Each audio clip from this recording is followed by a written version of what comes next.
Hello guys, എല്ലാവർക്കും ഓണാശംസകൾ. ഇത്തവണത്തെ ഓണത്തിന് രുചികരമായ ഒരു കടലപ്പരിപ്പ് പായസം ഉണ്ടാക്കാം. ഈ കടലപ്പരിപ്പ് പായസത്തേക്കായി ആദ്യം 1 കപ്പ് കടലപ്പരിപ്പാണ് ഞങ്ങൾ എടുത്തിട്ടുള്ളത്. ഈ കടലപ്പരിപ്പിനെ നല്ല രീതിയിലൊന്ന് കഴുകി വേവിച്ചെടുക്കാം. ഇനി നമുക്ക് ശർക്കരയൊന്ന് പാവ് കാച്ചി എടുക്കാം. അതിലേക്കായി ശർക്കര ചെറിയ കഷ്ണങ്ങളെന്ന് പറയുമ്പോൾ ഏറ്റവും ചെറിയ കഷ്ണങ്ങളായി തന്നെ അരിഞ്ഞ് കുറച്ച് വെള്ളവും ചേർത്ത് നല്ല രീതിയിലൊന്ന് തിളപ്പിച്ചെടുക്കണം. ഞങ്ങൾക്ക് വെള്ള ശർക്കരയാണ് ഇഷ്ടമായതുകൊണ്ടാണ് ഞങ്ങൾ വെള്ള ശർക്കര ഉപയോഗിക്കുന്നത്. കടലപ്പരിപ്പ് പായസത്തിന് കറുത്ത ശർക്കരയാണ് ഏറ്റവും നല്ലത്. ഞങ്ങളിപ്പോൾ 1 കപ്പ് കടലപ്പരിപ്പിന് ഏതാണ്ട് 300 ഗ്രാമോളമാണ് ശർക്കര എടുത്തിട്ടുള്ളത്. ശർക്കരപ്പാവ് നല്ല രീതിയിൽ തിളച്ച് വരുമ്പോൾ അതിൻ്റെ മുകൾ ഭാഗത്ത് നിറയെ പത ഉണ്ടാവും. ഈ പതയൊക്കെ ഒന്ന് കോരി മാറ്റണം. കാരണം ശർക്കരയിലുള്ള അഴുക്കും പൊടിയുമൊക്കെ ഈ പതയിൽ കോരി മാറ്റുന്നതിലൂടെ നമുക്ക് എടുത്തു കളയാനാവും. ശർക്കര എത്രത്തോളം ചെറുതായി അരിയുന്നുവോ അത്രയും പെട്ടെന്ന് നമുക്ക് ശർക്കരപ്പാവ് റെഡിയാക്കി എടുക്കാൻ പറ്റും.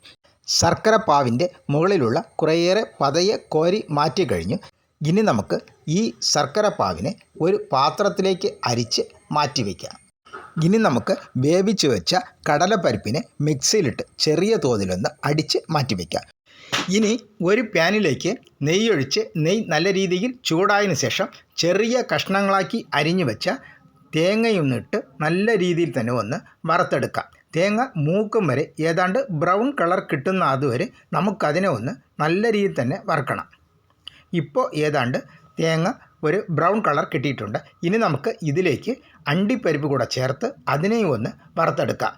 കരിഞ്ഞു പോകാതിരിക്കാൻ വേണ്ടി തീ ഇത്തിരി കുറച്ച് വെച്ച് വേണം ഇവയൊക്കെ ഒന്ന് നല്ല രീതിയിലൊന്ന് വറുത്തെടുക്കേണ്ടത്.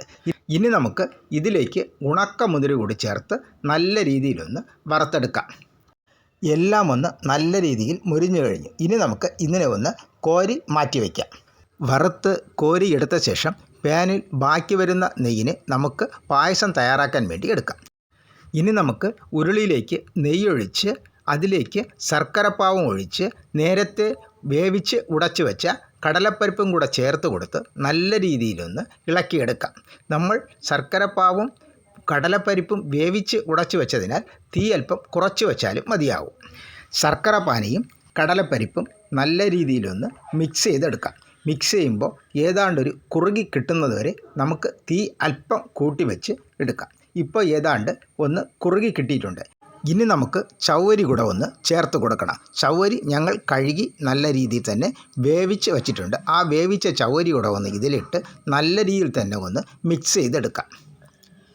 ഇപ്പോൾ ഏതാണ്ട് നിങ്ങൾ മിക്സ് ചെയ്യുമ്പോൾ തീ അല്പം കുറച്ച് വയ്ക്കണം. കാരണം അതിൻ്റെ അടിയിൽ പിടിച്ചു പോകാതിരിക്കാൻ വേണ്ടി ഇപ്പോൾ ഇളക്കി കൊടുത്തുകൊണ്ടേ ഇരിക്കണം. കുറുകി കിട്ടും വരെ ഇളക്കി കൊടുക്കുക. ഇനി നമുക്ക് ഇതിലേക്ക് 2ാം പാലൊന്ന് ഒഴിച്ച് നല്ല രീതിയിലൊന്ന് ഇളക്കി കുറുക്കിയെടുക്കാം. ഇപ്പോൾ തീ അല്പം കൂടെ ഒന്ന് കൂട്ടി വയ്ക്കാം. ഇപ്പോൾ ഇത്തിരി കുറുകി കിട്ടിയിട്ടുണ്ട്. ഇനി നമുക്ക് ഇതിനൂടെ പൊടിച്ചു വെച്ച ചുക്കുപൊടി, ചതച്ച ഏലക്കായ ഇവയും ചേർത്ത് നല്ല രീതിയിലൊന്ന് ഇളക്കാം.